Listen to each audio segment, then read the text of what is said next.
پاکستان کرکټ ټیم ته ډیر زیات د شدید دواګانو ضرورت دی. په خپل دواګانو کې ډیر سپیشل یاد ساتي. کله چې پاکستان کرکټ ټیم سره د 6 جون دغه واقعیا شوې د امریکای طرف نه د امریکای کرکټ ټیم د طرف نه نو پاکستان ته دغه وخت نه د دواګانو ضرورت پېښ شوی دی. بیا سپیشلی سبا د انډیا سره زمونږ میچ دی نو په دې کې خو نور هم ډیر زیات سخت ضرورت دی دواګانو. په دواګانو کې سپیشلی یاد ساتي که چېرته کې پاکستان کرکټ ټیم سبانه میچ د انډیا خلاف وبېلو نو پاکستان کرکټ ټیم ته ډیره زیاته غټه مسله جوړه شي. په هغه مسلې در سره هم خبره کوم. بیا په دې سره خبره کوم چې سبا به اوپن څوک کوي، کم کلاړي ان دی په سباني میچ کې او کم کلاړي آوټ دی.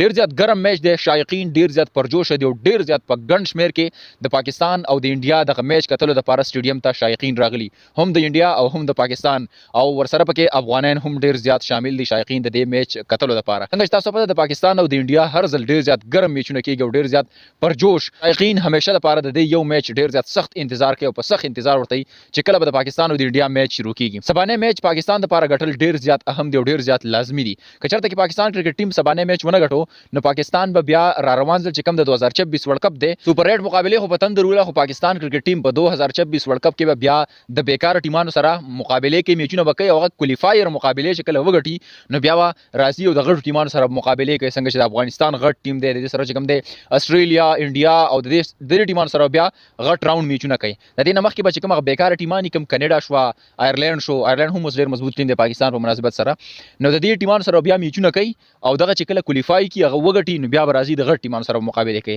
د ډول نه ډیره زیاته غټه د شرم خبره په دې کې ده، خو پاکستان کرکټ ټیم له په سباني میچ کې تګړه بیټینګ، تګړه بالینګ کول پکار دی او تګړه فیلډینګ کول پکار دی.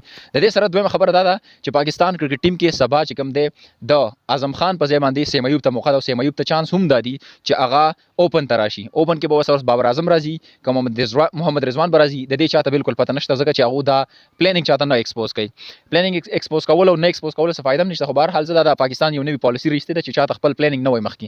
بهر حال د دې نه بعد چې کوم دی حارث رؤف ډراپ کول لازمي دي. دغه په ځای باندې یا ابرار احمد غسل پکار دی سپینر، چونکه سپینر په دې پیچ باندې ډیر زیات کامیاب دی. دین علاوه ابرار احمد ته موقع نه ورکوي نو بیا د فاست بالر عباس افریدي ته موقع ورکوي ځکه چې هغه بهترین بالر دی ایز کمپیر ټو حارث رؤف. حارث رؤف باندې دوباره غلطي ونه کوي او په ټیم کې دوباره ونه خلی. د دوه کلاړین پکا ډراپ کوي د خپل ټیم نه. باقي چې کوم دی اماد وسیم ته هم چانس ورکول پکار دی چېرته کې هغه ټیک شوی او برابر وي نو هغه ته موقع ورکول پکار دی. بهر حال ګورو مخ په وړاندې با پاکستانی وخت 8:30 بجې او د افغانستان په وخت 8 بجې باندې بعد د پاکستان او د انډیا لوبه شروع کیږي. ستاسو په خیال دغه میچ به څوک ګټي؟ بیسټ ویشز وذ پاکستان. الله دې وکړي چې دغه میچ د انډیا نه وګټو.